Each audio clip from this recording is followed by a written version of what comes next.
son père est d'avoir essayé de vouloir guérir, ou du moins améliorer les états des cancéreux. Ce qui fait que s'il s'en était abstenu et s'était contenté de retirer les douleurs des gens, peut-être que l'oscillateur à l'ordre multiple aurait eu plus d'intérêt. Voilà. Tu as été président aussi de l'Institut Boutard à une certaine époque, oui, qui reprenait un peu tous ces thèmes-là. Oui, ça c'est le problème de la gnose dorienne. Mais ça c'est un autre sujet tout à fait particulier, parce que les Doriens ont une civilisation en Grèce tout à fait particulière, et des appareils qui étaient nommés par Louis Boutard, qui était un philologue, appareils rituels, étaient constitués par des appareils matériels qui permettaient d'obtenir des liaisons moléculaires particulières sur la matière, voire même sur éventuellement des guérisons particulières à partir de ces appareils. Il y a des textes intitulés Retour aux sources méconnues de Armand Attinguet, qui était le secrétaire de Boutard, qui explicite bien en détail toutes ces questions touchant la gnose dorienne. D'ailleurs, les documents ont été déposés à la Bibliothèque nationale.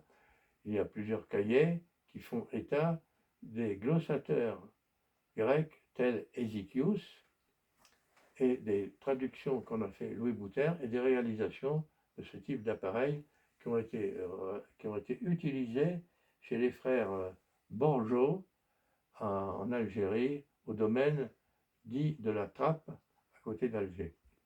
Voilà, en gros, mais enfin, ça demanderait des explications assez complexes, parce qu'on revient au grec ancien et aux indications qui sont données par les glossateurs de cette époque.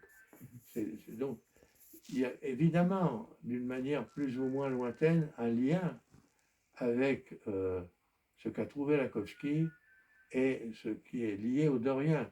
Mais ce lien est subtil et demanderait des explicitations étayées, beaucoup trop complexes pour qu'on arrive. Voilà. Alors on va présenter du coup donc ce livre-là, si tu peux développer cet auteur. Voilà, François Trojani, Une médecine pour demain, l'homme électromagnétique. Bon, c'est un titre qui fait état de tous les travaux de médecine physique qui ont été entièrement développés, utilisés, et qui parfois bien oubliés.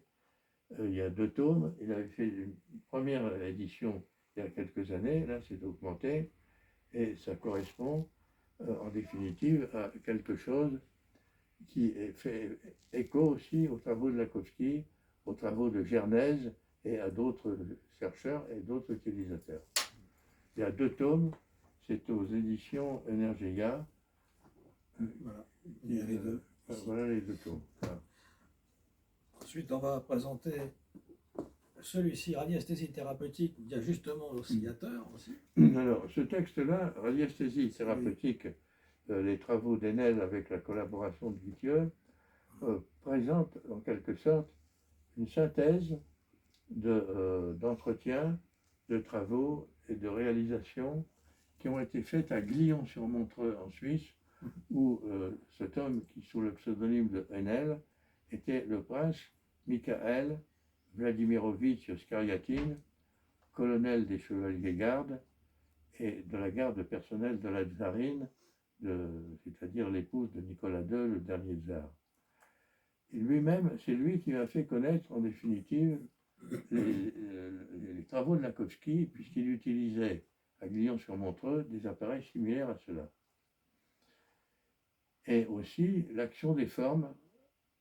Il a publié d'ailleurs dès les années 28 aux éditions Al-Maharef en Égypte.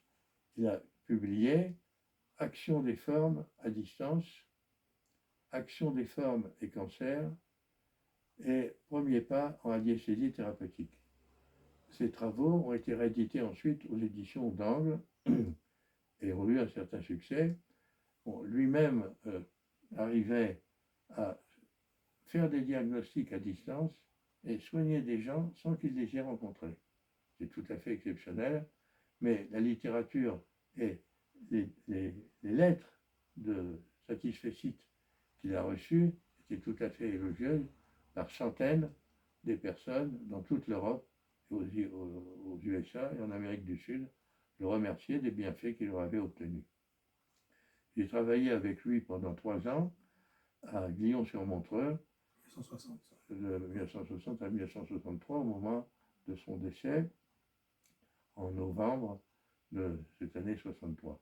C'est après que j'ai rencontré Serge Lakowski. Hélène me disait, il aurait fallu que vous rencontriez Lakowski, malheureusement il est décédé à New York et il semblerait qu'il n'y ait pas de suite.